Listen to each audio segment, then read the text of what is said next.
রাতের অন্ধকারে আলোর দিশা বলতে আকাশের ওই এক ফালি চাঁদ হালকা হালকা তার উপর দিয়ে ভেসে বেড়াচ্ছে এক প্রান্ত থেকে অপর প্রান্তে এক উৎসবে। চারিদিক শুনশান, নিস্তব্ধতায় ভরা একটা ঘুমুর পরিবেশ। কখন কি হয় কেউ জানে না।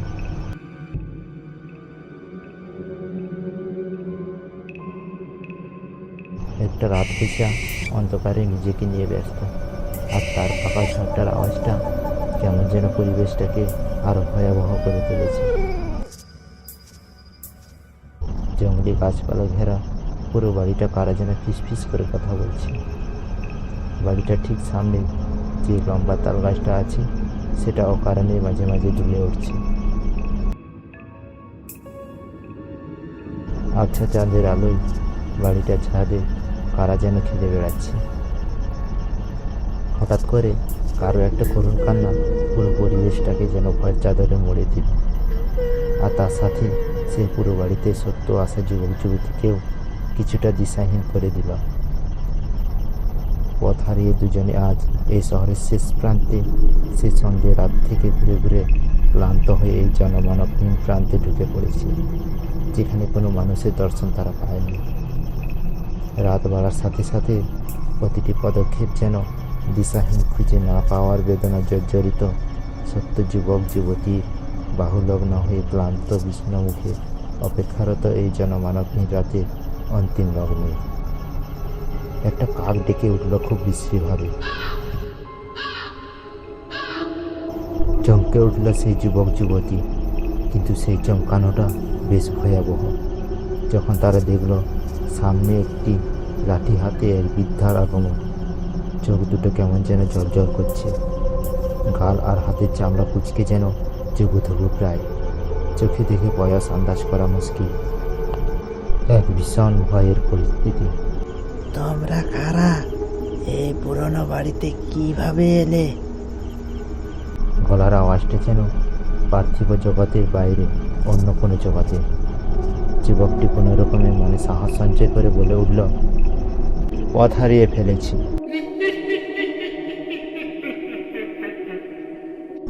চাঁদের স্বল্প আলোয় বুড়ি দাঁত বের করা হাসি দেখে যুবক নিজেও খুব ঘাবড়ে গেল। সে হাসি বজায় রেখে বুড়ি নাম জিজ্ঞাসা করলো দুজনকে। আমার নাম রাকেশ, আর আমার সঙ্গে যে মেয়েটি আছে তার নাম পল্লবী। বুড়ির কুচকে যাওয়া মুখমণ্ডলটি যুবকের সামনে এনে বলল, কে হয় তোমার? যুবকের সারা শরীরে একটা ঠান্ডা স্রোত বয়ে গেল। অন্ধকারে বুড়ি এইরকম অবয়ব আর শীতল কণ্ঠস্বর গলা দিয়ে আওয়াজ বেরোলো কি কষ্টে, ও আমার গার্লফ্রেন্ড।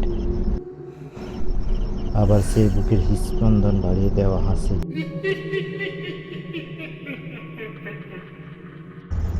এত রাতে বিয়ে না করা মেয়ে বন্ধুকে নিয়ে এই পুরনো বাড়িতে এসেছো? ভয় ডর নেই তোমাদের?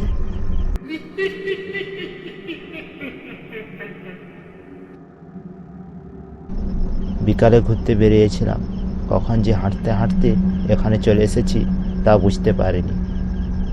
তারপর এই নাম না জানা রাস্তা দিয়ে পথ হারিয়ে এখানে পৌঁছেছি। আমাদের বড় রাস্তা ওঠার রাস্তাটা একটু দেখিয়ে দেবে? বুড়ির হাসি এবার যেন পুরো বাড়িটাকে কাঁপিয়ে তুলল। সামনে তাল গাছটাও যেন বুড়ির হাসিতে ভয় পেয়ে আবার দুলে উঠল। গাছে 3-4টে পেঁচার ছানা কুপিয়ে উঠল। যুবতীটি যুবককে আষ্টে পিষ্টে জড়িয়ে ধরল। দুজনের প্রাণের আভার ভেসে এলো বুড়িটির সেই শীতল কণ্ঠস্বরে। এত রাতে কোথায় যাবে? কি করে যাবে? এভাবে তো যাওয়া যায় না। আর তাছাড়া এ বাড়িতে যে আসে তাকে এক রাত থাকতে হয়।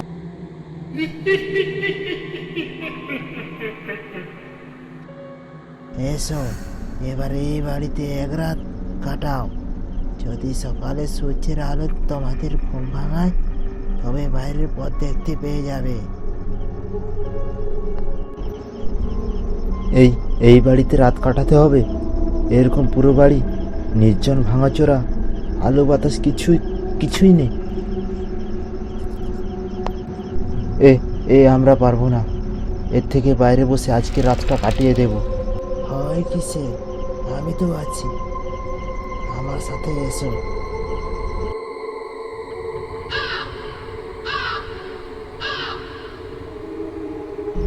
যুবকটি বুঝল তার বুকের হৃদস্পন্দন যেন 5 গুণ জোরে করাঘাত করছে বুকের মধ্যে। বুড়িটি আগে আর তারা পিছনে পিছনে এগিয়ে চলছে অন্ধকারে ওই বাড়িটার দিকে।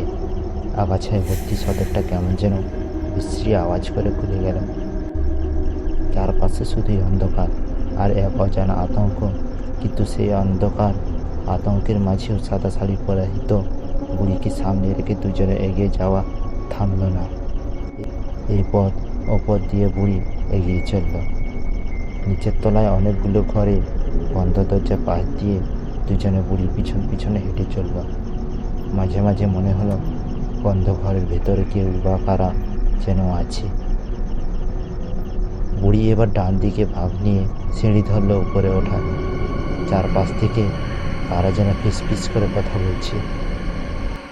ছাদের উপরেও কারো লাফালাফির স্পষ্ট আওয়াজ দুজনের কানে ভেসে আসছে, কিন্তু কি অদ্ভুত, তাদের পা থামছে না।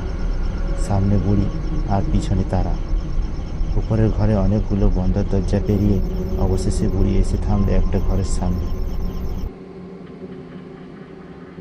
ঘরের ভিতরে মিশমিশে করা অন্ধকারের সামনে চলে এল। ভিতরে ঢুকে দুজনে চমকে উঠল। আজ রাত তোমাদের এখানেই থাকতে হবে। আর হ্যাঁ, আমি দরজাটা বন্ধ করে যাব, কিন্তু কেউ যদি দরজা ধাক্কা দেয়, যদি কেউ তোমাদের নাম ধরে ডাকে, এমনকি আমার গলা করেও যদি ডাকে, খবরদার দরজা খুলবে না।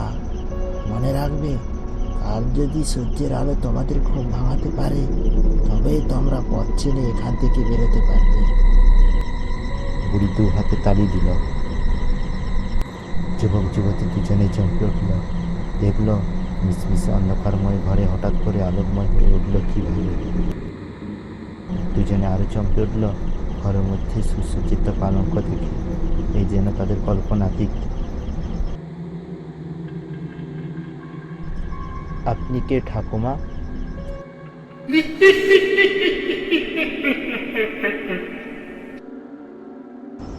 আমি তো এই বাড়ির মালিক।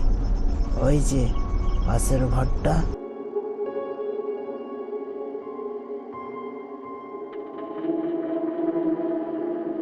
ওটা বাথরুম, ইংরেজ করা। এইরকম বাথরুম এখন আর তৈরি হয় না।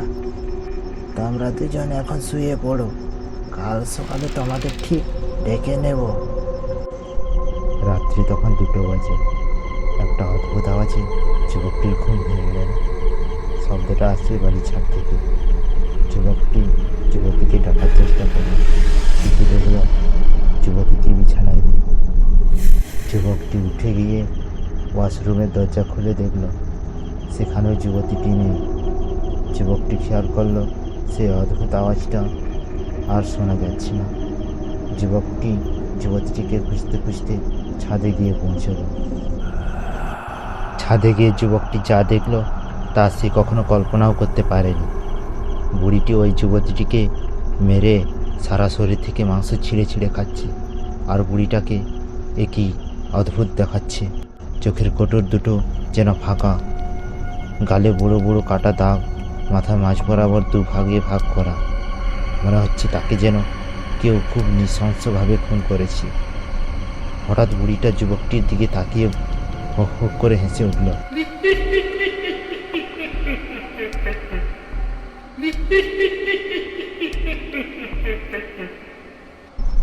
এবার তোমার পালা, তুমি তৈরি হয়ে থাকো।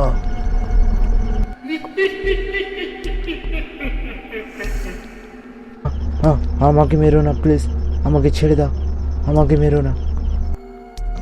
তারপর সেই যুবকটি অজ্ঞান হয়ে ছাদের মেঝেতে পড়ে গেল।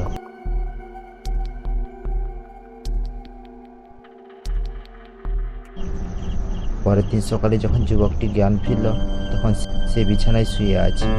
তার পাশে যুবতীটি বসে আছে। তারা দুজনের সঙ্গে সঙ্গে ওই বাড়িটি থেকে পালিয়ে আসে। ভিডিওটি যদি আপনাদের ভালো লেগে থাকে তাহলে লাইক, কমেন্ট এবং শেয়ার করতে ভুলবেন না।